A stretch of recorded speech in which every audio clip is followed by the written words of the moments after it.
Last Drive to Dodge is making its world premiere at Taproot Theater Company this month, running through October 21st. And today we're going to be getting a little sneak peek of the production. And for that, we are joined by Taproot's artistic director, Karen Lund, playwright Andrew Lee Creech, and actors Yusuf Severs and Deidre D. Woods. Welcome, everybody. Thank you. I'm so glad you're here. Great to have you. So, Andrew, tell us a little bit about the story and what kind of inspired you to write this. Yeah, so the story takes place, Last Drive to Dodge takes place in 1884, Texas, like Central Texas, on a cattle ranch. And it follows Roe and Prophet, and they are workers on the ranch. Prophet's a cowboy, Roe is a domestic worker, and they are trying to figure out how to create a new life for themselves off the ranch and go north. Beautiful. One of the really lovely things about art is that we can send a lot of messages with one piece of work. What would you like that main message to be?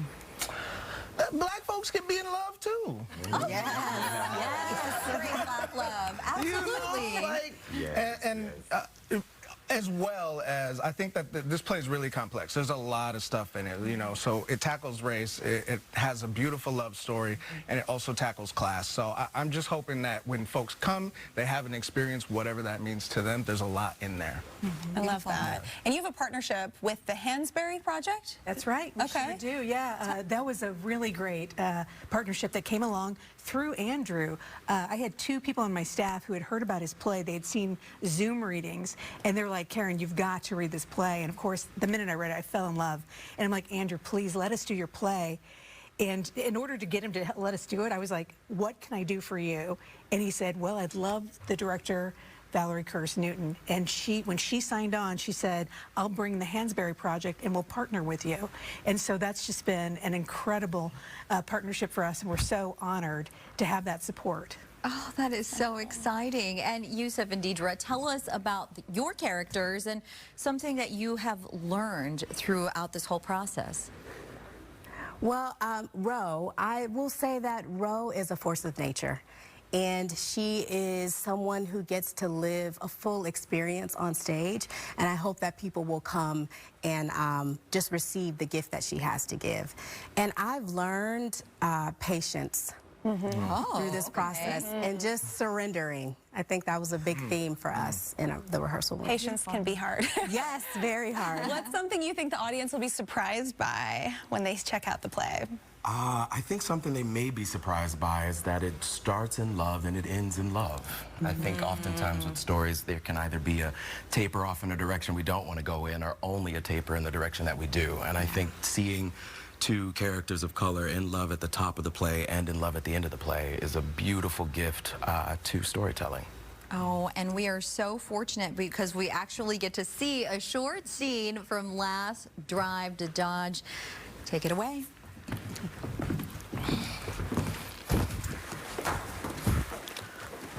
How fast was I going? I was riding like a real cowboy. You was riding like something. I don't know about no cowboy. All that yelling you was doing?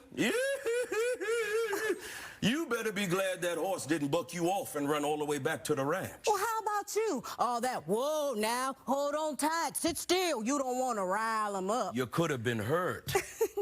Prophet, I hadn't even hopped on the horse yet. I was still on the ground. Sound like somebody's daddy. Come, sit. Sun feels good on my skin. It's nice. Dry. Weather soak your lungs in Louisiana. That where your people from? Yes, but we left a few years before the war. Crop wasn't doing too good. Heard men talking about how the soil was tired, so Master and his family picked everything up and came to out here. Where your people from? I was born here. Never thought about leaving? We left as soon as we could. A group of us made our way north. We'd find white farmers who needed an extra hand during the planting season, say, we won't work for free, but you can pay us. We did all right, till old Massa came looking for us. We set up camp.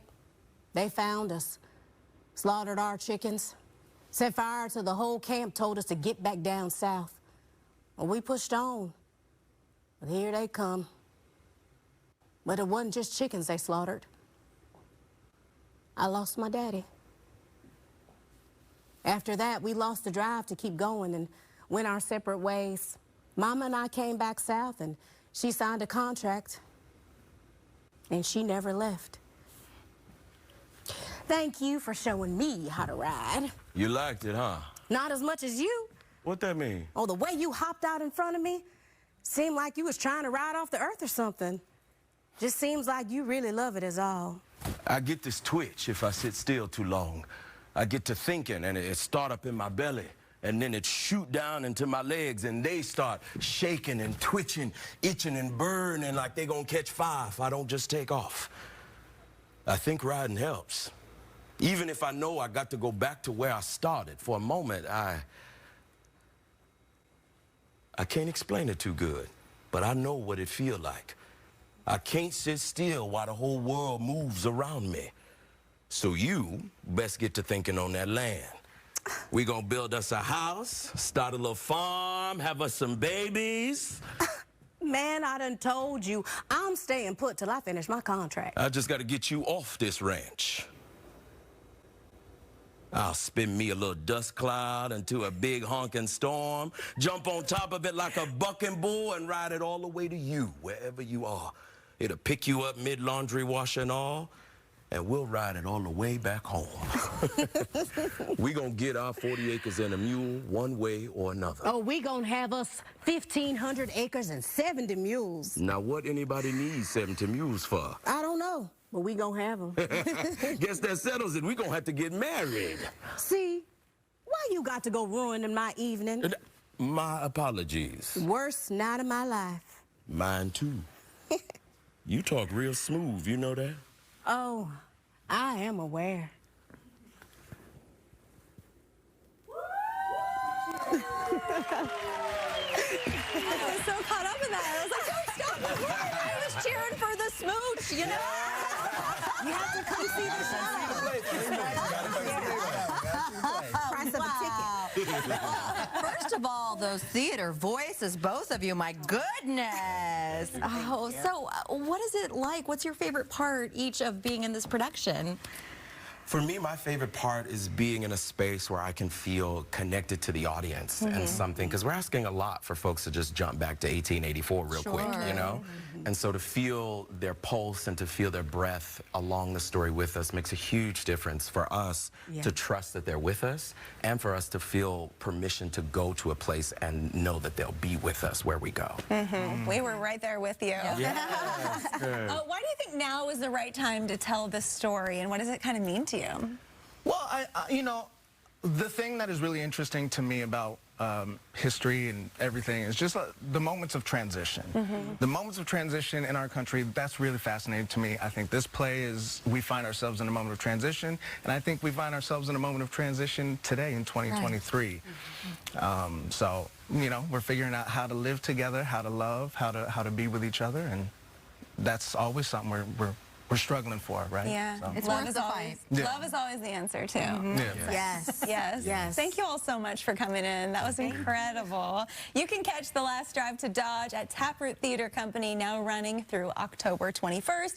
We posted a little more info on our website, fox13seattle.com/Studio 13 Live.